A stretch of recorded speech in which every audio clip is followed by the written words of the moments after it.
وعدہ معاف گواہ۔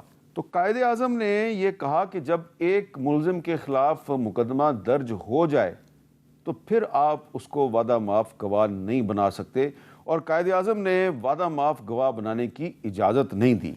تو اس سے آپ اندازہ لگائیں کہ جو قائد اعظم نے بطور جج جو بہت سے فیصلے کیے، ان میں وہ وعدہ معاف گواہ جو ہے اس کی یاد و اجازت نہیں دیتے تھے یا اس کی گواہی کو وہ تسلیم ہی نہیں کرتے تھے۔ قائد اعظم محمد علی جناح بطور وکیل اور پھر بطور ایک پارلیمنٹیرین آزادی صحافت کے بہت قائل تھے۔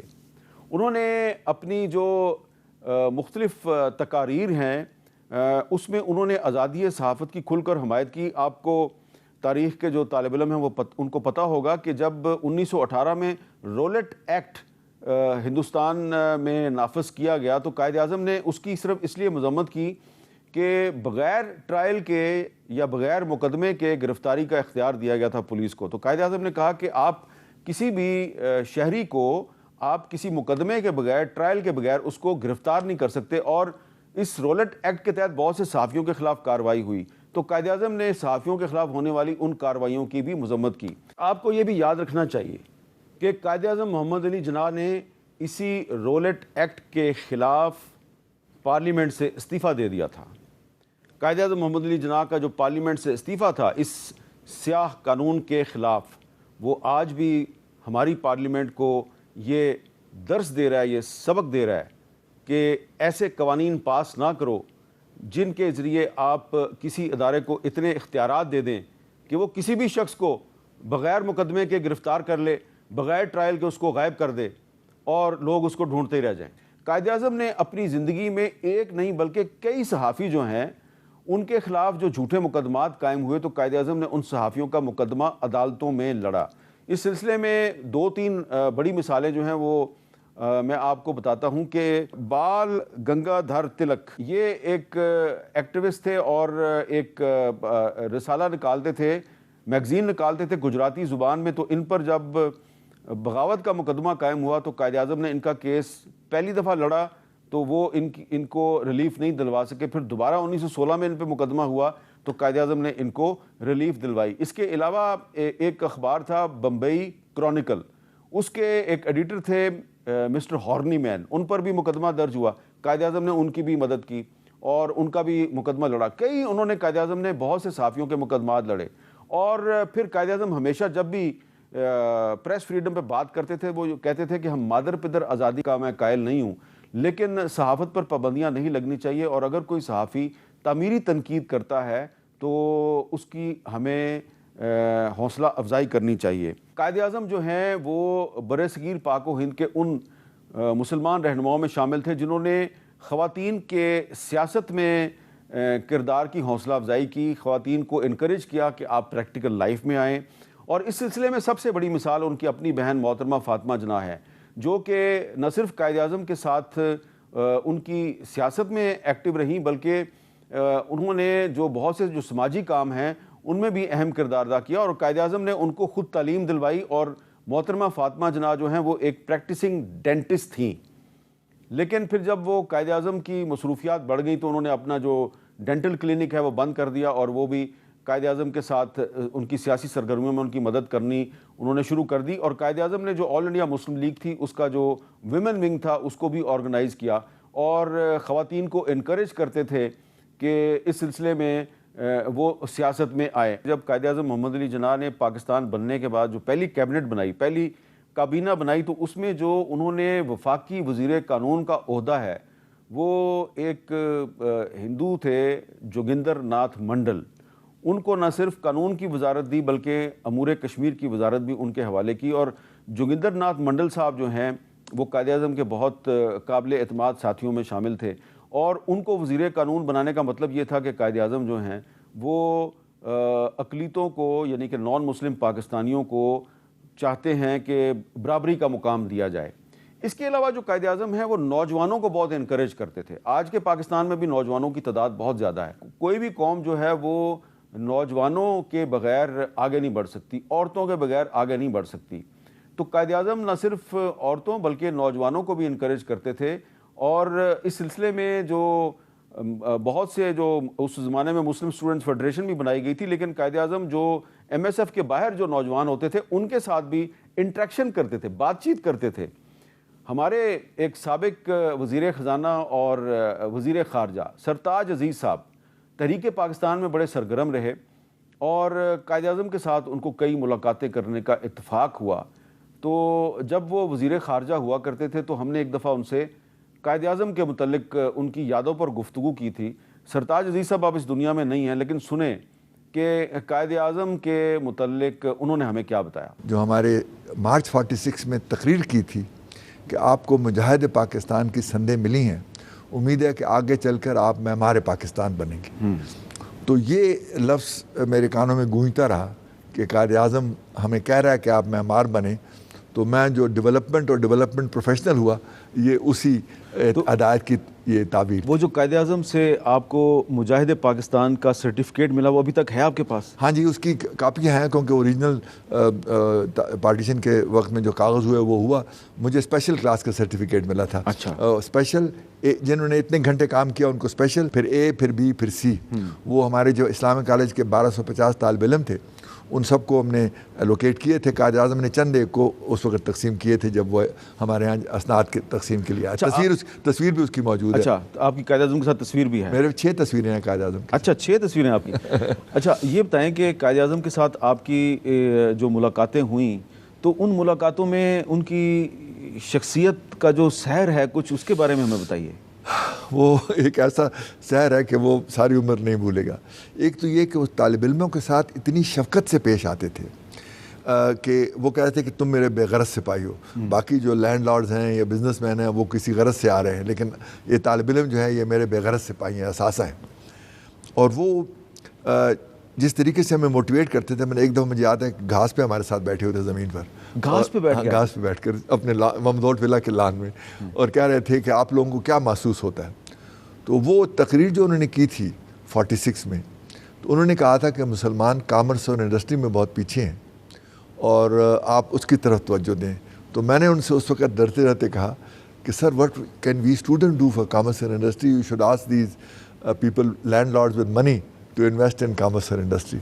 تو انہوں نے سگار کا کش لگایا کہ my boy diversion for students means diversion in studies.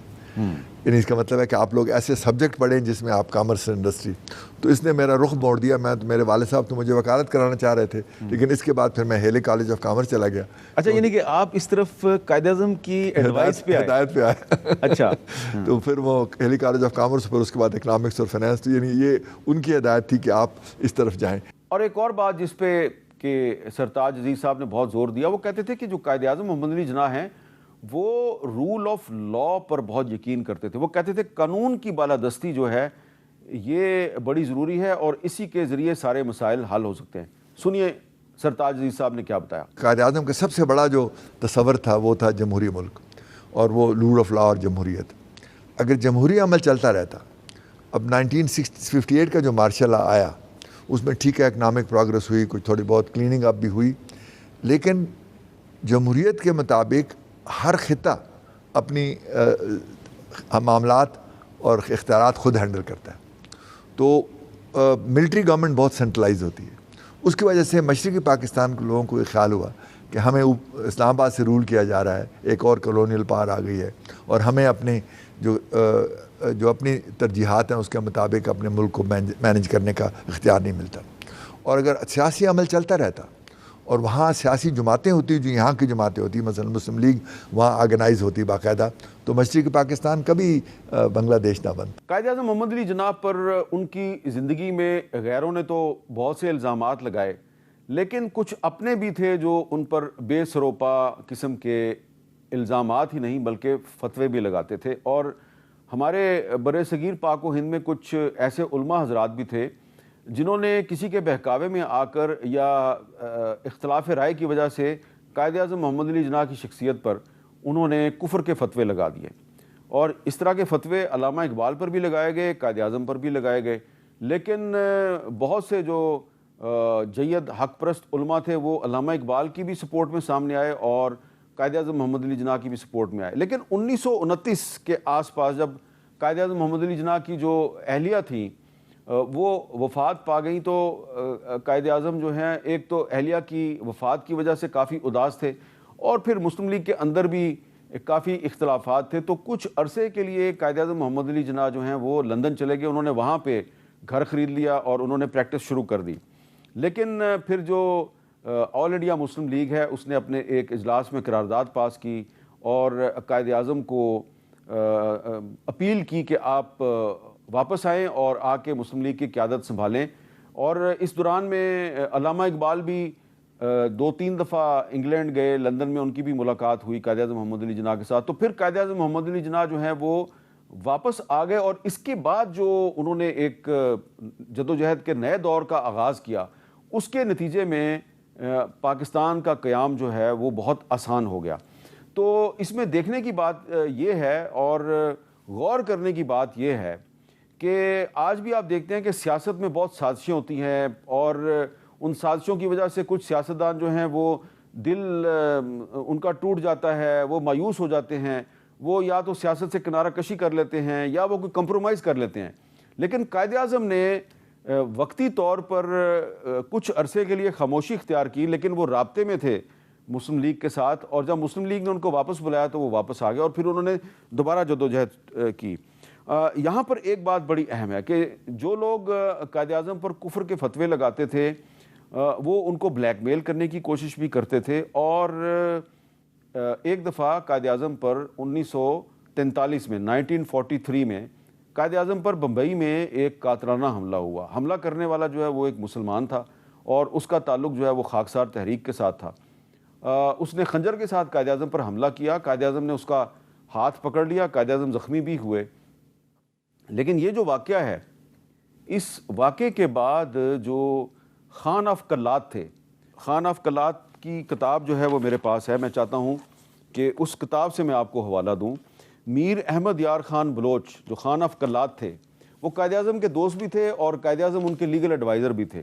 تو جب ممبئی میں قائد اعظم پر قاتلانہ حملہ ہوا تو یہ خان آف قلات نے اپنی کتاب میں یہ بتایا ہے کہ پھر انہوں نے اپنا ایک جو سیکورٹی گارڈ تھا، اپنا ایک محافظ، وہ بمبئی قائد اعظم کے پاس بھیج دیا 1943 میں، اور اس کے بعد وہ جو محافظ تھا خان آف قلات کا، وہ جو سیلری ہے وہ تو اسٹیٹ آف قلات سے لیتا تھا، لیکن وہ قائد اعظم کے ساتھ رہتا تھا، اور 7 اگست 1947 تک وہ قائد اعظم کے ساتھ بطور گارڈ اس نے اپنی خدمات سر انجام دیں۔ اس سے آپ اندازہ لگائیں کہ وہ خان آف قلات جو پاکستان بننے کے بعد ایسے حالات پیدا ہوئے کہ ان کو گرفتار بھی کر لیا گیا، ان کے ساتھ کافی زیادتی بھی ہوئی، لیکن جب قائد اعظم زندہ تھے تو ان کے ساتھ خان آف قلات کی بڑی دوستی تھی۔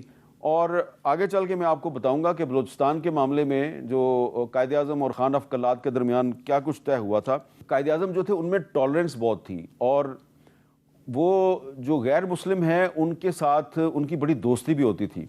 تو جو مہاتما گاندھی تھے ان کے ایک ڈاکٹر کا نام تھا ڈاکٹر ڈی کے مہتا، اور وہ مہاتما گاندھی صاحب کے ذاتی معالج تھے۔ قائد اعظم محمد علی جناح بھی ڈاکٹر جو ڈی کے مہتا ہیں وہ ان سے علاج کروایا کرتے تھے۔ تو یہ ایک ہماری تاریخ کا ایک بڑا دلچسپ پہلو ہے کہ ڈاکٹر ڈی کے مہتا جو کہ ایک ہندو تھے اور پونا میں ان کا کلینک تھا، تو قائد اعظم محمد علی جناح بمبئی میں یا کراچی میں یا لاہور میں بیٹھ کر بھی ڈاکٹر ڈی کے مہتا سے خط و کتابت کے ذریعے رابطہ کرتے تھے، اور سم ٹائمز ڈاکٹر ڈی کے مہتا جو ادویات ہیں وہ پارسل کے ذریعے قائد اعظم کو بھیجتے تھے۔ اور گاندھی اور قائد اعظم محمد علی جناح کا ایک ہی معالج تھا، ڈاکٹر ڈی کے مہتا جو ہندو تھا۔ قائد اعظم کے اور بھی بہت سے معالج تھے، پاکستان بننے کے بعد تو کرنل ڈاکٹر الہی بخش سمیت بہت سے ڈاکٹر جو ہیں انہوں نے قائد اعظم کی نگہداشت کی۔ لیکن یہ میں نے آپ کو مثال اس لیے دی ہے کہ قائد اعظم جو ہے نا وہ صرف ایک ظاہری طور پہ نہیں کہتے تھے کہ مسلمان پاکستانی اور غیر مسلم پاکستانی برابر ہے، وہ ظاہری طور پہ مائنورٹیز رائٹس کے علمبردار نہیں تھے، بلکہ خود بھی اپنی پریکٹیکل لائف میں ایک ہندو ڈاکٹر جو ہے وہ اس سے اپنا علاج کروایا کرتے تھے۔ قائد اعظم کے بارے میں نے ابھی کچھ مزید باتیں آپ کو بتانی ہیں، ایک وقفے کے بعد دوبارہ ملتے ہیں۔ کیپٹل ٹاک میں دوبارہ خوش آمدید۔ آج ہم آپ کو قائد اعظم کی شخصیت اور کردار کے ان پہلوؤں سے روشناس کرانے کی کوشش کر رہے ہیں جن سے کہ عام پاکستانی ناواقف ہیں۔ بریک سے پہلے میں نے آپ کو بتایا کہ قائد اعظم محمد علی جناح کا جو ایک معالج تھا، ان کے ایک ڈاکٹر تھے، ڈاکٹر ڈی کے مہتا، وہ ہندو تھے، اور قائد اعظم ایک ایسے ڈاکٹر سے علاج کرواتے تھے جس سے کہ مہاتما گاندھی بھی علاج کرواتے تھے۔ اب ہو سکتا ہے بہت سے لوگ پوچھیں جی کہ یہ آپ نے ریفرنس کہاں سے لیا؟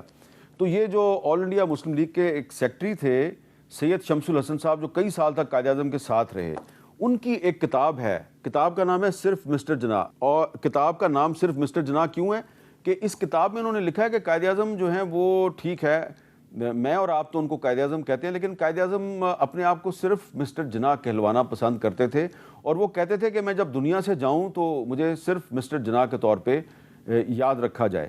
اچھا، اس کتاب میں ایک اور بھی بڑی اہم چیز ہے، اور وہ یہ ہے کہ شمس الحسن صاحب جو ہیں انہوں نے قائد اعظم کے بہت سے خطوط اور ان کے نام جو بہت سے خطوط آئے ان کو اس کتاب میں شامل کیا۔ اس میں 12 اپریل 1942 کو مسلم یونیورسٹی علی گڑھ کے وائس چانسلر تھے ڈاکٹر ضیاء الدین احمد، ان کا ایک خط ہے، اور ڈاکٹر ضیاء الدین احمد صاحب جو ہیں وہ قائد اعظم کو یہ پیشکش کر رہے ہیں، ان کو انفارم کر رہے ہیں کہ ہم نے آپ کو ڈاکٹریٹ کی اعزازی ڈگری دینے کا فیصلہ کیا، تو آپ ہمیں کوئی ٹائم دیں، ہم آپ کو اپنی یونیورسٹی میں بلائیں گے تو ہم آپ کو ڈاکٹریٹ کی اعزازی ڈگری دیں گے۔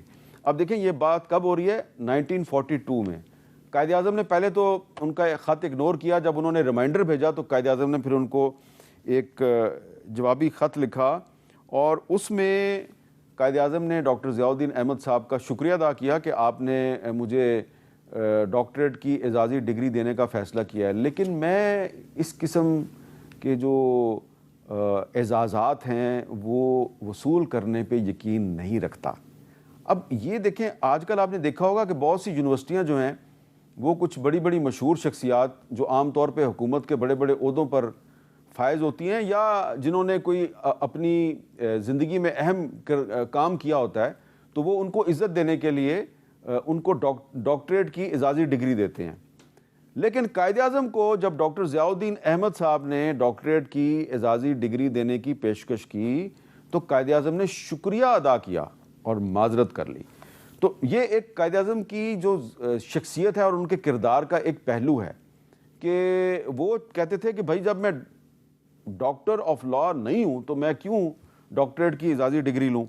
اس کے علاوہ میں آپ کو یہ بھی بتانا چاہتا ہوں کہ یہ اس قسم کا کردار ہے کہ جب ان کو خریدا تو جا نہیں سکتا تھا، اور اس حوالے سے میں آپ کو علامہ اقبال کے کچھ الفاظ میں آپ کو بتانا چاہتا ہوں کہ علامہ اقبال اور قائد اعظم کے آپس میں بہت گہرے تعلقات تھے۔ ایک چھوٹا سا زمانہ تھا 1927 سے لے کے 1929 تک، 2.5 سال کا زمانہ تھا جب جداگانہ طرز انتخاب یا مخلوط طرز انتخاب اس پہ ان کا اختلاف رائے ہوا، لیکن بعد میں ان دونوں کی آپس میں اختلافات ختم ہو گئے، اور قائد اعظم اور علامہ اقبال جو ہیں وہ انہوں نے مل کر جدوجہد کی، بلکہ یہاں تک بہت سے لوگوں کو نہیں پتا کہ 1937 میں قائد اعظم جو ہیں وہ لاہور آئے اور انہوں نے آ کے علامہ اقبال سے درخواست کی کہ آپ پنجاب مسلم لیگ کے صوبائی صدر بن جائیں، کیونکہ مسلم لیگ کو کسی ایسی شخصیت کی ضرورت ہے جو کہ مسلم لیگ کو پنجاب میں آرگنائز کرے۔ تو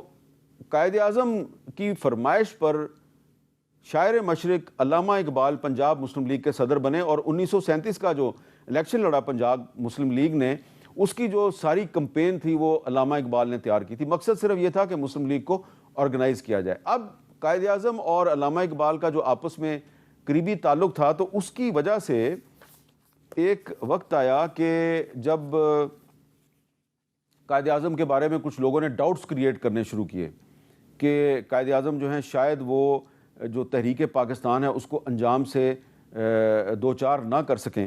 تو اس زمانے میں یہ ایک کتاب ہے جو کہ اقبال اور قائد اعظم، اس کتاب کا نام ہے، اور اس کتاب میں علامہ اقبال کے قائد اعظم کے نام وہ خطوط شامل ہیں جو کہ خود علامہ اقبال کی وفات کے بعد قائد اعظم نے شائع کروائے۔ تو اس کتاب میں جو احمد سعید صاحب ایک محقق تھے، استاد تھے، انہوں نے یہ کتاب لکھی ہے۔ انہوں نے اس میں کچھ مزید جو تحقیق ہے اس کو شامل کیا ہے، اور یہ بتایا ہے کہ قائد اعظم کی جو سب سے بڑی خوبی تھی اس کو علامہ اقبال نے کیسے بیان کیا۔ علامہ اقبال سے کسی نے پوچھا کہ وہ کون سی خوبی ہے جو آپ کو قائد اعظم میں نظر آتی ہے، تو علامہ اقبال نے انگریزی میں کہا ہی از انکرپٹیبل اینڈ انپرچیزیبل، کہ وہ بالکل کرپشن سے دور ہیں، کوئی ان کو کرپٹ نہیں کر سکتا اور ان کو کوئی خرید نہیں سکتا۔ اب یہ بات علامہ اقبال نے جو کہی یہ 1936 میں کہی تھی۔ اس کے کچھ سال کے بعد جب قیام پاکستان بہت قریب آ گیا تو مہاتما گاندھی نے قائد اعظم کو پاکستان کے مطالبے سے دستبردار کرانے کے لیے ان کو ایک پیشکش کی کہ ایسے کریں کہ آپ پاکستان کا مطالبہ چھوڑ دیں تو ہم جو آپ کو متحدہ ہندوستان ہوگا، ہم اس متحدہ ہندوستان میں آپ کو وزیر اعظم کا عہدہ پیش کر دیں گے۔ اب یہ جو بات ہے یہ بہت سی کتابوں میں آپ کو نظر آئے گی، لیکن تحریک پاکستان کے ممتاز محقق اور بہت سی کتابوں کے مصنف ڈاکٹر صفدر محمود صاحب نے بھی یہ بات ایک پروگرام میں ہمیں بتائی تھی۔ سنیے انہوں نے کن الفاظ میں بتائی تھی۔ پرائم منسٹر بننے کی آفر قائد اعظم کو گاندھی نے کی تھی جی، اور گاندھی نے بلا کر پٹیل اور نہرو کو یہ کہا تھا کہ یہ اپنی طرف سے آفر کر دیجئے، یہ آفر کانگریس کی طرف سے نہیں تھی جی، اور جب گاندھی نے یہ بات پرپوز کی تو فریڈم ایٹ مڈ نائٹ والا کہتا ہے کہ نہرو اور پٹیل دونوں کے چہرے لٹک گئے، منہ لٹک گئے، کیونکہ وہ تو خود وزیر اعظم کی پوزیشن پر نظریں لگائے بیٹھے تھے۔ لیکن اس سے پہلے قائد اعظم یہ بات کر چکے تھے کہ nothing less than Pakistan will be acceptable to اس۔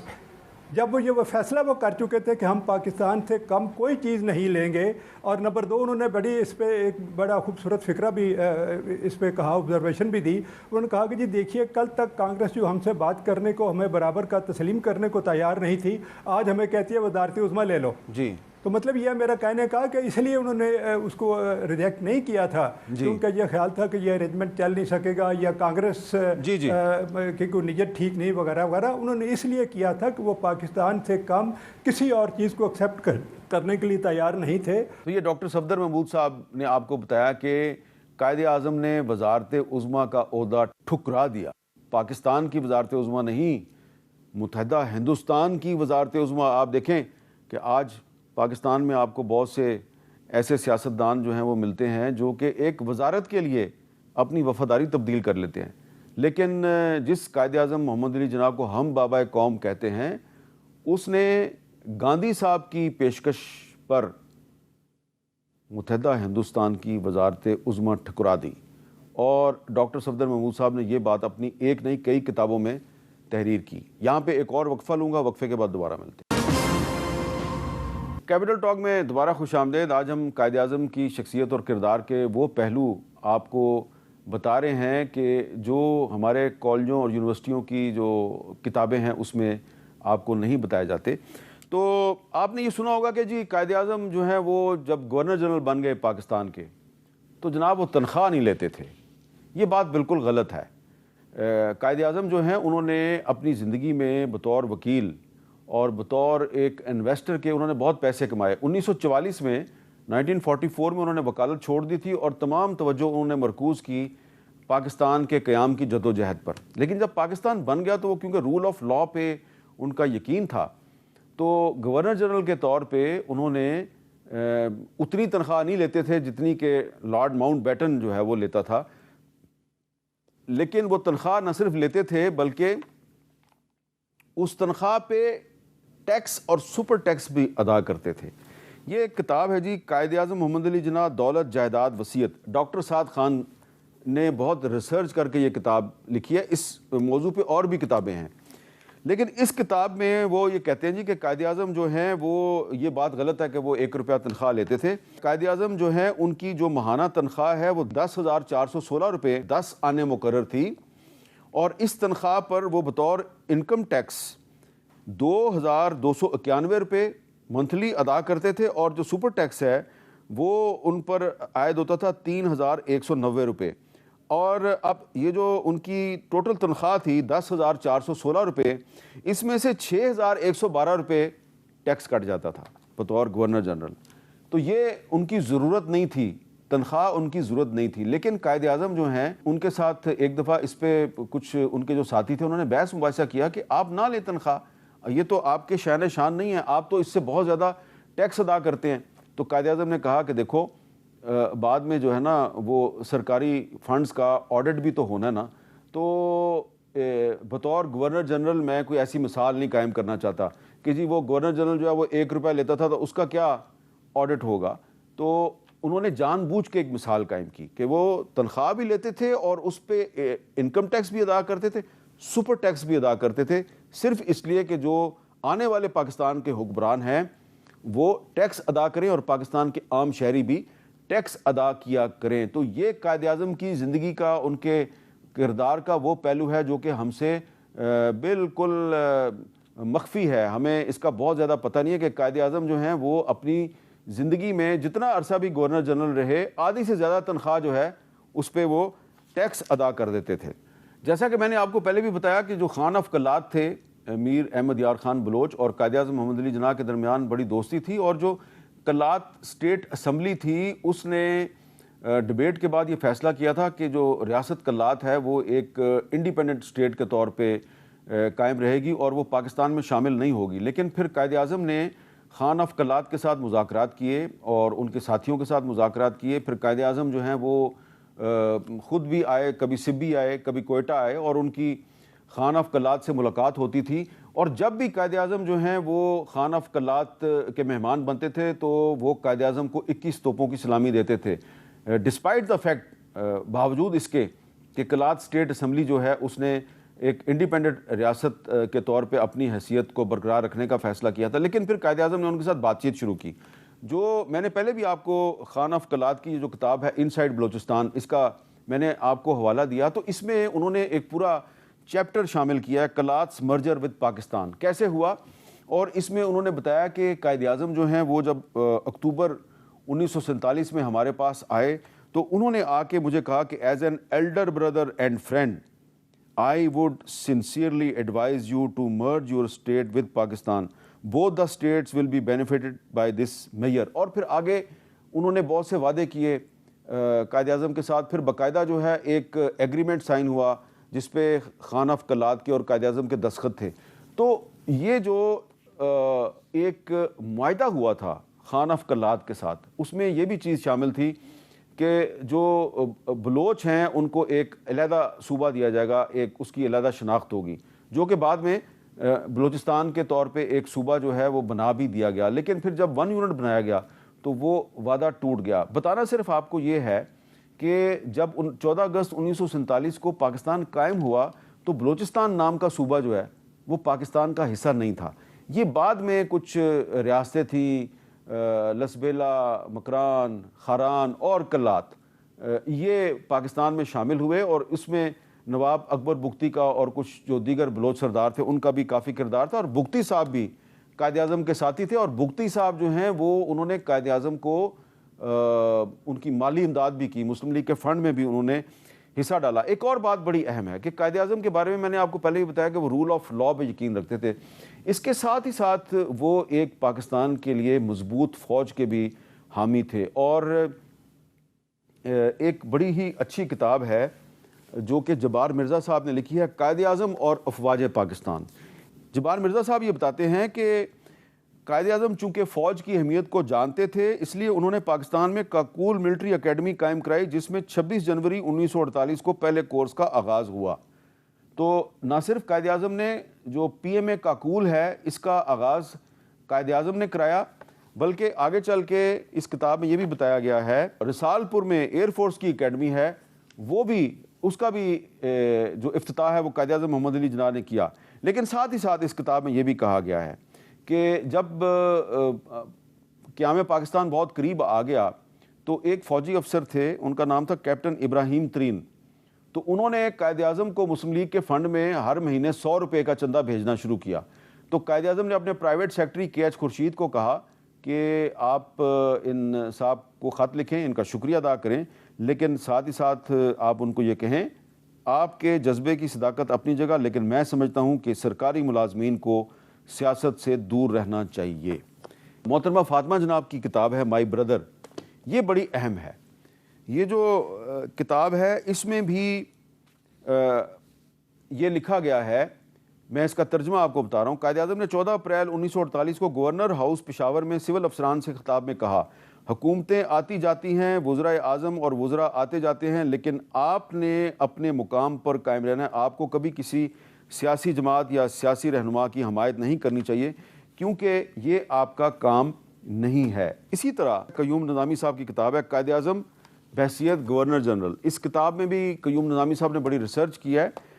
تو اس کتاب میں قائد اعظم صاحب کے حوالے سے ان کی ایک تقریر کا حوالہ دیا ہے۔